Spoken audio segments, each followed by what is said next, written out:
Hey traders, this is Blake Morrow with Forex Analytics, and you're listening to the week ahead video for March 24th, 2024. Now, I have a lot to talk about, and obviously I want to answer the question, has the market topped?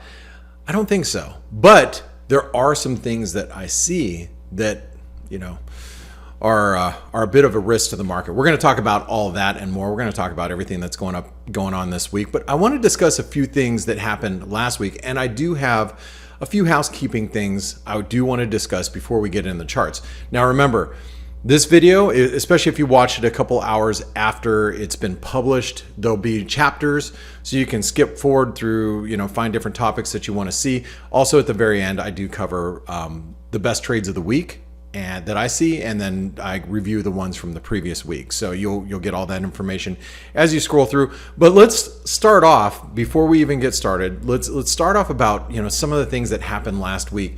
It was a huge week. Obviously, we came off the FOMC. We have the Swiss National Bank that surprise cut. We have the BOJ that finally adjusted monetary policy higher for the first time since 2007.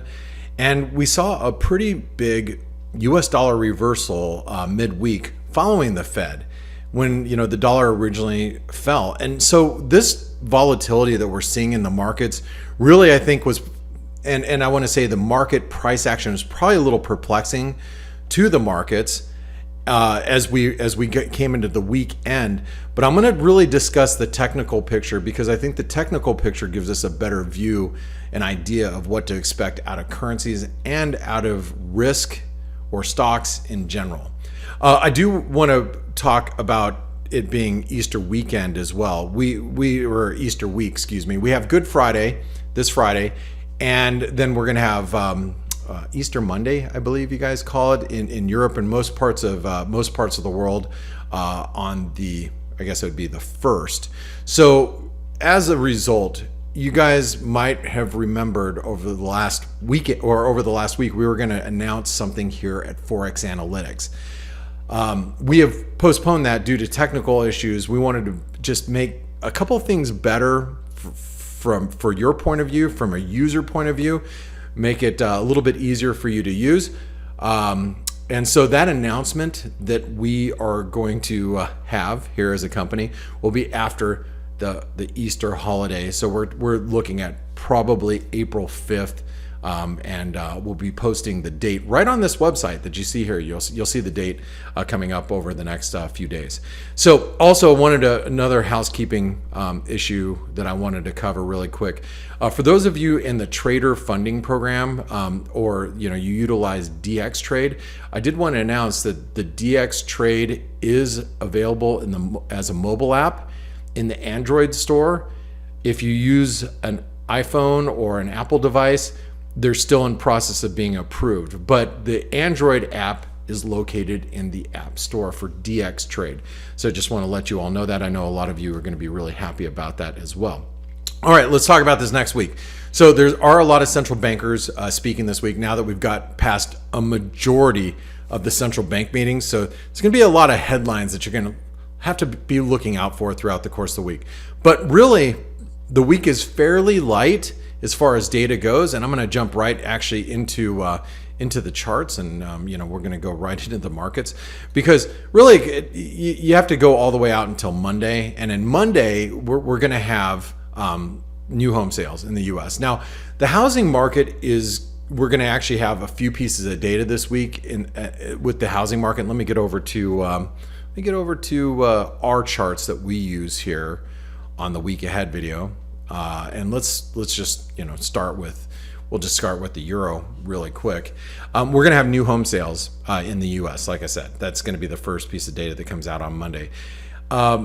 New home sales have continued to be strong. You can actually see it in the home builder stocks. They continue to rally, as the rest of the market does too. But really, home builders have been putting new supply out on the market to really meet all the demand issue that we're seeing in the housing market, because as you all know, existing home sales have been really sluggish because you have high rates, but people don't want to get out of their homes because they've financed it at such a low rate that there's a bit of a housing shortage. So The existing home sales haven't really moved a whole lot, but the new home sales have increased because home builders are building obviously homes to meet that demand, because there's always going to be a demand for people wanting homes, even though we have dips in demand. But overall, people want to live the American dream, if you will. So new home sales will be on the docket on Monday. Now Tuesday, probably the more important data, and I'm going to talk about the technicals here of the euro dollar, is going to be U.S. durable goods. We also have consumer confidence. We also have Richmond Fed. So a lot of pieces of data. Now, if you look at the euro technically, we closed the week just below the 200 DMA. Now, we had talked over the last couple of weeks about the range in the euro between the 107 to 110 level. If you recall 2 weeks ago on this week ahead video, I said, hey, it was the trade of the week, right? I said, hey, as long as the euro is below 110.07, which is this level right here, as long as it's below 110.07, what do? You short it, right? That was the trade from 2 weeks ago. And look, we're closing back below the 200 DMA, even following the Fed.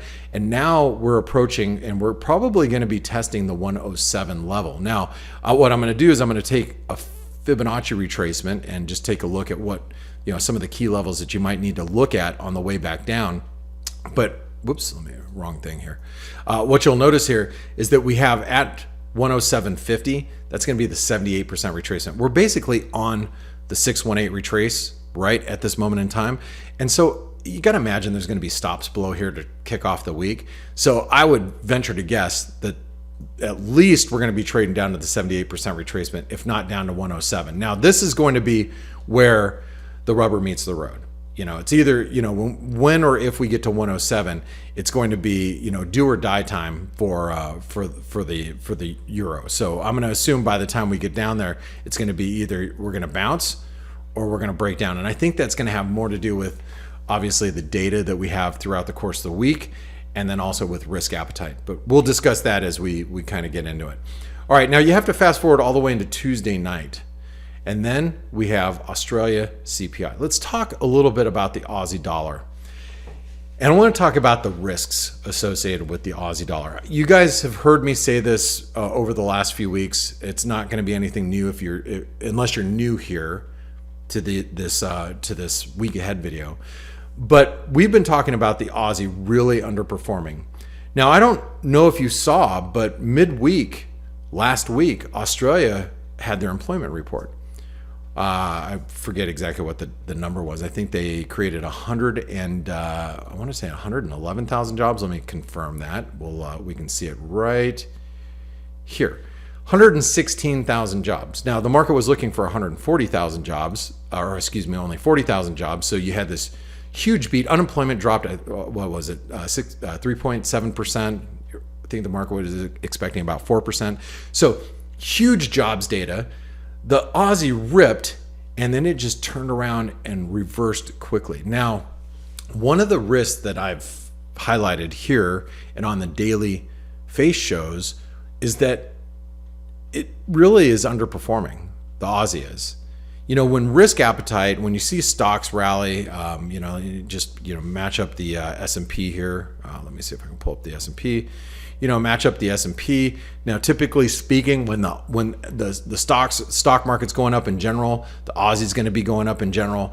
You look at you add copper. When copper's rallying, the Aussie tends to rally. But you'll notice that the copper broke out to the upside. The Aussie didn't go anywhere. Now the S&P is still very strong. What happens if the S&P rolls over? My opinion is we're going to have to be really, really cautious with the Aussie, because if the Aussie starts breaking through this bear flag pattern, you can see what the target is. In longer term, it makes sense because we're not even. It would be taking us to levels that are not unseen. This is not like new territory. If the Aussie dollar broke down, it would seem pretty natural to me that if we broke through 62, 63 cents, we would trade lower towards 61 or maybe even 60 cents. So keep an eye on the Aussie because we do have a couple of Aussie data points that are coming in this week. One of them is the Aussie CPI. That's gonna be on Tuesday night, and then on Wednesday morning, excuse me. Wednesday night or Thursday morning, if you're in Australia, you're going to have retail sales. So obviously the inflation data is going to be the most important piece of data that the market's going to be looking at going into this next week. Now on Wednesday morning, not in Australia, but that'll probably, I guess, would be Wednesday late day, you're going to have the Riksbank, which they're going to have an interest rate decision. Now, we haven't taken a look at the US dollar Swedish krona quite a bit. We haven't really looked at it much in recent weeks, but with all these other central banks meeting and with markets, or excuse me, I say markets. I shouldn't say markets. I should say with central banks starting to lean more dovish. And you just had Norway and the Norges central bank last week, even though they kept rates unchanged, they kind of had more of a dovish slant. I think most economists would agree with that. You got the Riksbank that's coming up as well, and you'll notice that we're approaching the 200 DMA. The 50% retracement. And so my opinion is the Riksbank might be at risk, get it? Riksbank, no, anyway, of breaking out higher above the 200 DMA. And if that happens, a lot of bank traders like to trade the Norwegian krona or the Swedish krona. Some people call it the Nakisaki if you're trading them, together. But watch the US dollar Swedish krona, especially on Wednesday morning. They will have a Riksbank meeting, and I think it's going to be really important to watch. What else is happening on Wednesday morning is you're going to have, out of South Africa, you're going to have their interest rate decision. Now, if you remember, the US dollar South African rand was our trade setup from last week. I'll talk about that a little bit later. But the reason why this is so important is because the market's going to be looking for any indication that they're going to start signaling rate cuts going into the second half of 2024. All right, that comes out at 9 a.m. Eastern or 6 o'clock Pacific in the morning. So keep an eye on that, because the US dollar South African rand, if we start breaking above this 1950 level, it's going to be very bullish. And we've talked a lot about that over the last couple of weeks, and I'll come back and reference that, reference this particular pair later on at the review of all of the trades from last week. All right, continuing on.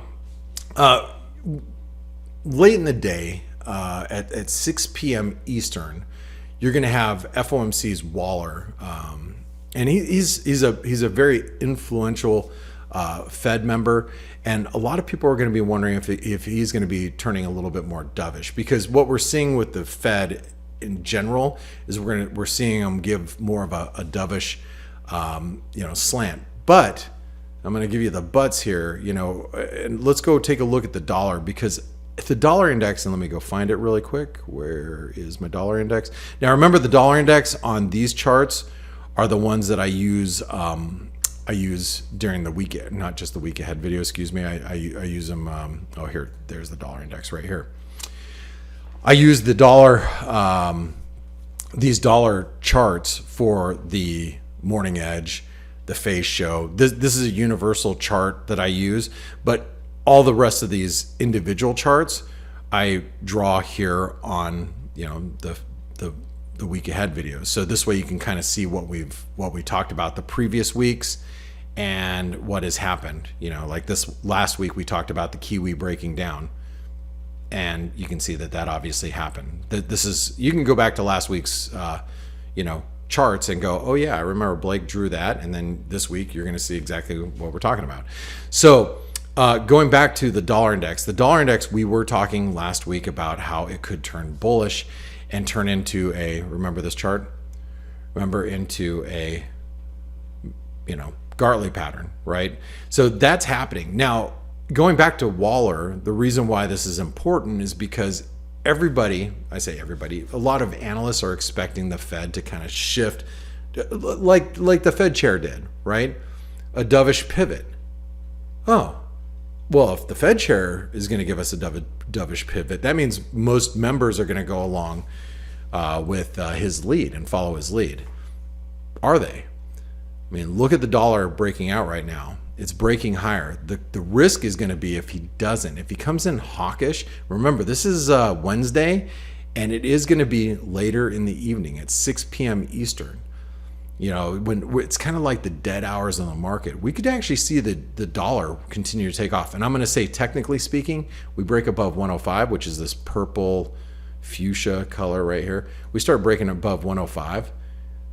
The dollar is going to be even more bullish. We're going to be looking for this Gartley pattern to complete, and quite possibly over time, a butterfly pattern. I did mention that last week, and so you all should know that.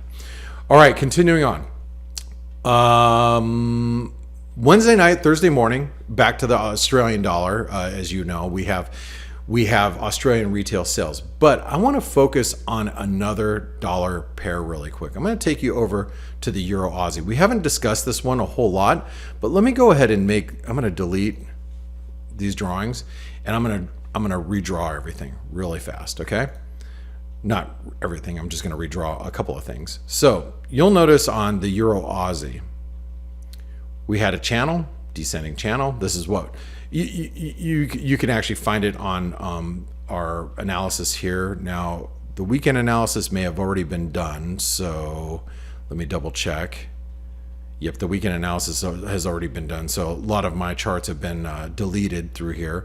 But what you're going to notice in the Euro Aussie is we broke above this channel, and we're consolidating above that channel breakout area. Now, I'm going to just say this: as long as the Euro Aussie is above this trend line, now let me do this here, is above this trend line right here that comes in at 165, I wouldn't want to be bearish. And if we start getting above 166.80, that's going to be extremely bullish for the Euro Aussie. Now, it's not just the Europe, or excuse me, the Australian data that's coming out, but it's also risk appetite. As I mentioned at the very beginning of this week ahead video, the title is, has this market topped? I'm not convinced yet that we have topped, but there are things like the Euro Aussie being one of them that does suggest that there are risks emerging in the markets. I'll talk about more of those as we go through this show.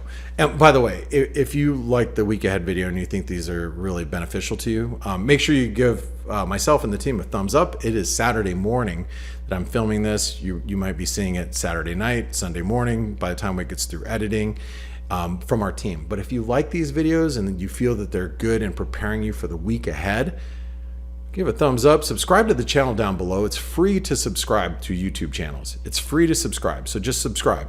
Also hit the bell icon. It's free to do that as well. It's also free to give thumbs up, so do that. All right, so thank you. I'm going to continue on.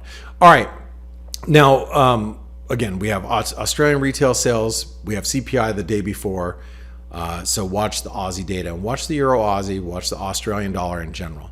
On Thursday, before Good Friday, we have Canadian GDP.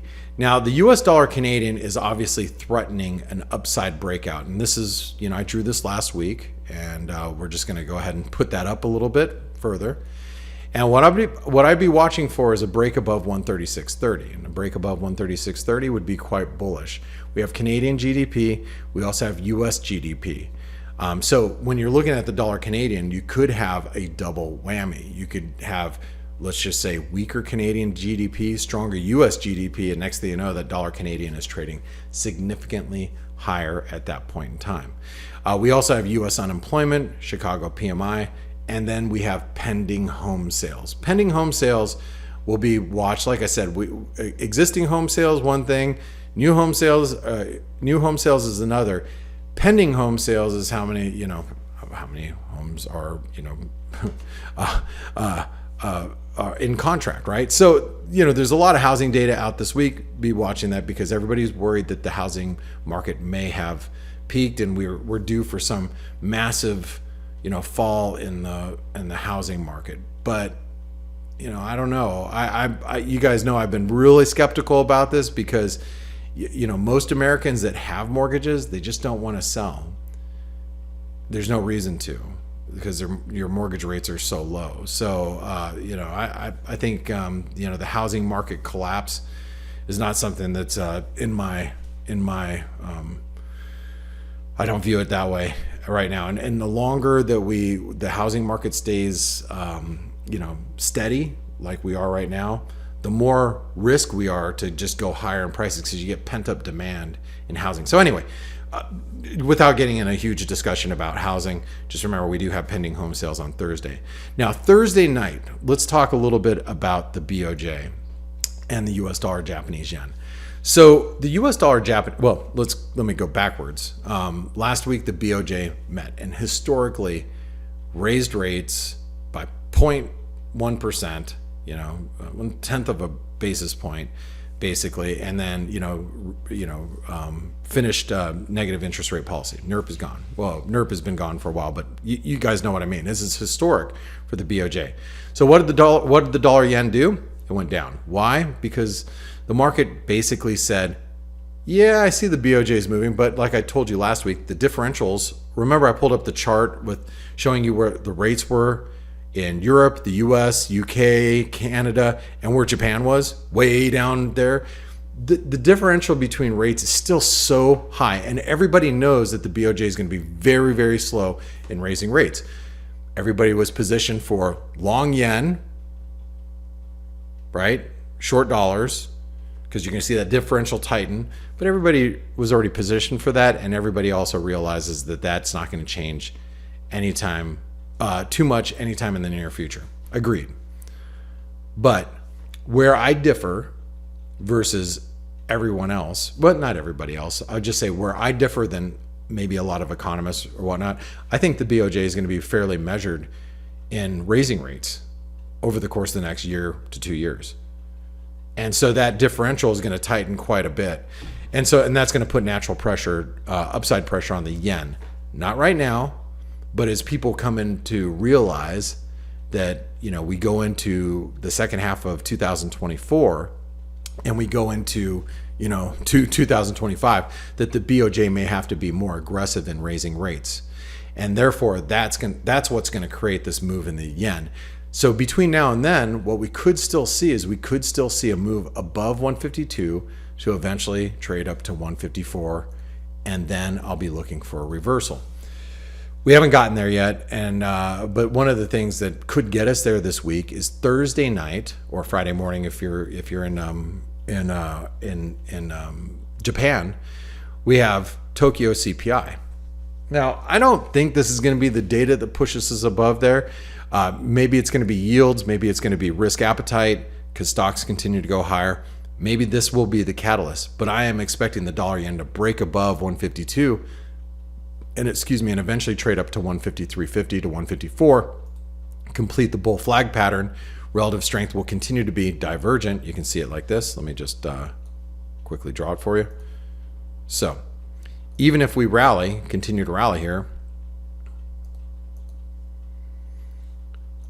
if the US dollar Japanese yen pushes a little higher before we turn, the RSI may turn a little bit higher, but still diverge, longer term. So again, I'm looking for a breakout above the highs. Now, that doesn't mean we're going to get it, but that's what I'm hoping is going to happen. All right. Remember, Thursday night, Tokyo CPI. Now, last but not least for the week, we have Friday, which we have PCE. Now, Friday is Good Friday, and there's going to be a lot of there's not going to be very much liquidity on Friday at all. Matter of fact, I have not decided with the rest of the Forex Analytics team if we are going to broadcast on Friday because of Good Friday, the holiday. But I don't think the PCE is going to be much of a mover because all the components are already pretty much known. So PCE expectations from analysts are pretty spot on. So when the PCE is released, I'm not expecting any big surprises. So in other words, I don't think it's going to be a big market mover. Can I be wrong? Sure. Will I be in the chat rooms just in case? Absolutely. Will we broadcast? Not 100% sure yet. So make sure you're listening in to our daily shows to find out if we're going to be broadcasting on Good Friday. If you don't know how to do that, let me just show you really quick. If you're on our website, well, first of all, you can click if you're on YouTube, you can click down the link down below. But you just go to webinars right here. Our free shows, we have the Flow Show, which is the free European show. Again, if you're not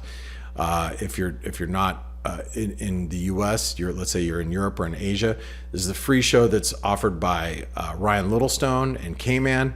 They have that free show right here. You can log there or click there just to get registered. Our face show, it's free. It's every trading day. You're going to catch myself there, Dale Pinkert, Ryan, K-Man, and some of our other Forex analytics crew. Grega comes in, Grega Horvat, Nick Grasshopper Nick, he'll probably be in sometime next week. So just make sure you're listening in, because this way you can get every day you can get an up to date on how we're feeling about the markets. But also this week we will be saying we'll tell you if we're going to broadcast on Friday. A lot of it's going to have to do with what the market's doing too. I mean, if the markets are aggressively moving throughout the course of the week, like let's say just give you an example. Let's say the market tops and we see a big fat reversal by the end of the week. I might want to broadcast on Friday, because I think that there might be some risks associated with those moves. If we continue to grind higher and the market's just grinding higher throughout the course of the week, which is very much a high possibility, then I might just say, we're probably not going to get a whole lot of volatility. It's just we're going to see continued grind higher in the markets. Anyway, listen to the face show just to find out for sure. All right, let's get into let's get into some of the other markets that have been moving. So let's go into let's talk about gold real quick, because gold is a scary asset class right now. The reason why I say that, and remember last week we talked about these levels. We talked about the 2200 level being resistance. It's 127% extension. We actually hit it. Now a break below 2145 would be bearish, and then really a break back below 2080 would be really bearish. Like I mentioned to you last week, I thought that the risk is that gold could hit the 127% extension and then reverse. So is it still a false breakout? Potentially. That's something that we've been discussing over the last couple of weeks. And I don't like the fact that this move happened in Asian trade, very thin, illiquid Asian trade. And if you were listening to the trade-off show that I do with Pepperstone out of Australia and Mr. Chris Weston, when that happened was when we were broadcasting or recording the show. And I said, I don't like it when things like this happen in thin liquidity, because that oftentimes means a reversal. And this could be very similar. So this happened, I believe it was Wednesday night, Thursday morning in Asia. And because of that, we saw a bit of a reversal, but we get back below 2140. That's going to be kind of bearish in my book. So keep an eye on gold. Copper. I want to talk a little bit about the doctor, because the doctor, and I haven't obviously drawn on this in quite a bit, so let's get rid of, it's interesting. This ended up being a Gartley pattern, just like that. All right, let me remove this. It's been a while since I've discussed this, but I want to discuss it with you right now. So what you're going to see with copper is copper rejected the 161% extension of the last major leg lower. You can see that. Last leg lower hit 161% extension. Also,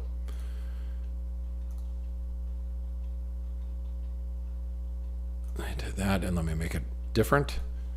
You can see we came real close to the 78% retracement, couldn't take out that high, so now theoretically we have a lower high there, and now we're seeing a reversal. If you're watching copper, you're probably watching copper because you're trading the Aussie dollar. So in my opinion, we start breaking back below this zone right here. You can see this is the previous high right there, and that's that previous high. We're in that support zone. We start breaking back below 4.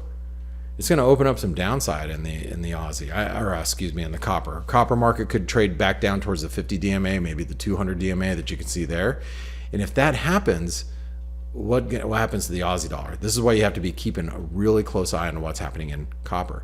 Now, I also want to talk a little bit about crude oil, but actually, I'm going to talk about it at the very end of this. The week ahead video, because it is going to be one of my setups for this next week. All right, continuing on. S&P. Let's discuss a little bit about the S&P, and let's ask that question or answer that question. Try to answer that question. Has the market topped? So as you can see with the S&P chart that we were discussing about the 127% extension. Notice how we closed above it, okay? Now remember we were following this ascending channel.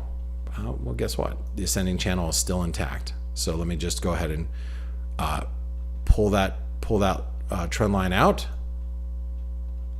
And let's clone that one. All right, so you have the same lines here. Let's remove that. Okay, so do you see how we were in an ascending wedge? We probed that wedge support from last week, and then we bounced right back up. So this wedge, I'm going to get rid of that for now. What's the most important characteristic of this chart that you see? I'm going to make it really simple for you. We continue to make whoops, that's not what I wanted. We continue to make higher highs, right? And we continue to make higher lows. So that's, you know, pretty common when you're in an ascending channel. You make a higher low, higher high. So has this market topped? Even though we're, you know, the relative strength is very divergent? No, it hasn't. So in order for us to technically put in a top, and where I'm going to start saying, hey, now we have to be really, really careful, we're going to have to start seeing a series of lower lows and lower highs develop in the market. And what that's really going to do, it's going to be what takes us out of this ascending channel. So what I'm trying to point out to you is, while we're still in an ascending channel, there's no reason to be bearish and no reason to assume that a top has been formed or taken place. However, are there things that are worrying me as as somebody who's looking at the market rallying, going, has the market topped? There are things. One of them is going to be Bitcoin, which I'm going to talk about just in a second. Another one is, you look at the Russell 2000. Let's take a real quick look at the Russell. The Russell continues to try to push into resistance, and it fails every single time. And these small mid-cap stocks that make up the Russell 2000, if they can't break out, they're eventually going to succumb to some selling. So what I'd be looking for here is, if we start breaching the 50 DMA in the Russell 2000, that's going to be a pretty big thorn in the side of bulls that are long NASDAQ stocks, that are long S&P, whatever the case may be. Also take a look at the Dow. The Dow has also hit channel resistance and rejected. All right, so the Dow continues to rally, but we hit that channel resistance. S&P, channel resistance. NASDAQ 100, you could say channel resistance as well. So looking at all of these markets, and let me get rid of this bull flag pattern. We don't need that now because that is complete, but I'll just leave it like that. You can see that all the major averages are following these ascending channels, and the one that's not playing ball is going to be the Russell 2000. So that's one of the bigger risks that I see out there. Again, I want to talk a little bit about Bitcoin. Let's take a look at it. We haven't looked at Bitcoin in a while, but we did discuss the false breakout. Actually, take that back. It's on one of our reviews here in a moment, talking about Bitcoin. Matter of fact, I'll get into it here in just a second. But one of the risks that I see is Bitcoin has reversed, at least trying to reverse. And that trend line, if that breaks, that's going to be pretty bearish. Now, this is the point of the week ahead video where I'm going to talk about the review of last week's trade. So trade number one was short Bitcoin while below 70,000. Last week was here. Last week we were right here. Okay, because it's open 7 days a week, this market is. And we never got back above 70,000. So if you are on the short side of Bitcoin, congratulations. Hopefully you've traded that one well, just trying to sell rallies while we're below 70,000. That was trade number one. Review of trade number two was the New Zealand yen, short below 90. Whoops, that's the dollar yen. Let me get over to the New Zealand yen. There's the New Zealand yen. Now, this week, we never broke 90, and we rallied, following the BOJ, following some of the, risk appetite, but we've reversed quite sharply. It never got below 90, so that one's, you know, doesn't count because we never broke 90. I was like, if you break 90, that's when you short it. But that doesn't mean you should take it off the radar, because this week might be the week. I might have been a week early. This week might be the week where we break 90, and if that happens, that's going to be bearish. Trade number 3, long US dollar South African rand right out, you know, outright, and stops below 1850. So if you were long the US dollar South African rand, you know, we were there at the end of the week. Okay, we stayed above 1850. We rallied sharply at the end of the week, and guess what we have coming up this week? We have the South African Reserve Bank, the SARB. They're going to have their interest rate decision. So is this one still valid? Yes. Is it a winner? Yes. Am I long? Yep. And if it breaks above, you know, this triangle resistance, it's going to be very, very bullish, in my opinion. So should you keep an eye on it? Absolutely. Okay. So those are the review of the 3 trades from last week. Let's talk about the 3 trades from this week.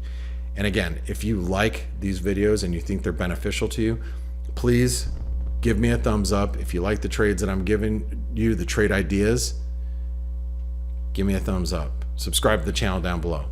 Last but not least, 3 trades from this week. Silver. I think you should just look at it on the short side. As long as it stays below 26, you should be on the short side. And I think it is developing a double top that looks like this. And I know my friends that love silver really, really love silver. I'm sorry, guys. I hate to say that, but you know, silver does look like it's going to reverse. And especially if gold shows us a false breakout, silver should reverse, double top. And if this really starts to play out, you're talking about a really big move. So I think silver, while it's below 26 bucks, you want to be on the short side, and you can see what the downside target would look like on any massive move lower. Now, I don't know if that's going to happen like that, but like I said, while below 26 bucks, I think you stay on the short side. Next, crude. I told you I wanted to talk about crude because it is one of my trade setups of this week. Now, crude has been in this ascending channel. Let me find crude. Where is crude oil? Let me find it. Oh, there it is. Okay. So here's crude oil. Now, let me before I do this, let me take you out to a daily chart, and let me do this. Okay. Yes, we closed above 80 bucks. Yes, it's been grinding higher in this ascending channel. Okay, and Chris Weston identified that. Steve Valgaris from our team at Forex Analytics, he found that too. You know, we're in this ascending channel, but we rejected channel resistance. Now, if you look intraday, this is a 4-hour chart, guys. We have a head and shoulder pattern. So, what does that mean? Well, it's real simple.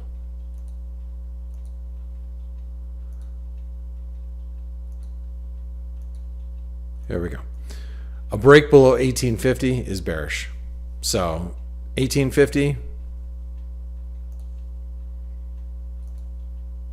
I said 18, I meant 80. Below 80.50, bearish. Then we'll look for a head and shoulder pattern going the opposite direction. Does it change the ascending channel? No. Is it a bearish reversal in an ascending channel? Yeah. Could you get a move back down to 78 bucks? Probably. All right. Last but not least, the third trade setup of the week, long dollar Canadian, and you buy it above 136.50 or 136.30, excuse me, and you look for a move to the 78% retracement, which is 137.50, right? And maybe try to get out ahead of that, like maybe the 137.40s. So I think the dollar Canadian is set up for a move higher. And if crude rolls over, dollar Canadian should go higher. Remember, we have some Canadian data this week as well. So guys, gals, let me just say this. If you haven't tried out Forex Analytics, you should. Here, let me just give you an example of what our community is like. So when you're inside of the Forex Analytics platform, there's right here, it says go to chat room. This is Friday morning. You can see myself posting some charts, different traders posting charts, commentary, how they feel about the market, what other traders are looking at, what they're looking to trade, and why. Good, market analysis, there's a lot of psychology in trading, and we discuss a lot of these topics as we go along. So a lot of great commentary here, and it's probably the most active trading community that you're ever going to find in the markets. We have the general chat room, S&P room, news and research room, a lot of Bloomberg articles, a lot of research reports that you can download. Trades room, you can see what traders are buying and selling, why they're buying and selling things. Like you can see that I'm long a little bit of Euro Swiss as we are heading out for the day. And I haven't even talked about the Swiss franc, and I'm not going to till next week. So if you guys think this is a benefit to you, give me a thumbs up. If you haven't tried out Forex Analytics, make sure you do so. And remember, April 5th, I think, is going to be the day we're going to have a really huge announcement here. And we're going to talk about it right on the Face Show. So make sure that you're logged into the Face Show, listening in on the 5th. I'm pretty sure that's the date that we're going to use. And with all that being said, I want to thank you all for spending your time with me. I know it's a weekend. I know that your time is very valuable to you. And so I appreciate you spending your time with me. So I will see you on Monday morning on the Face Show. Have a great remainder of your weekend. Hey traders, this is Blake Morrow with Forex Analytics. Thanks for stopping by our YouTube channel. Don't forget to like these videos, share them, and subscribe to our channel so you don't miss any of the content that we provide here for free. Thanks for stopping by. I'll see you in the next video.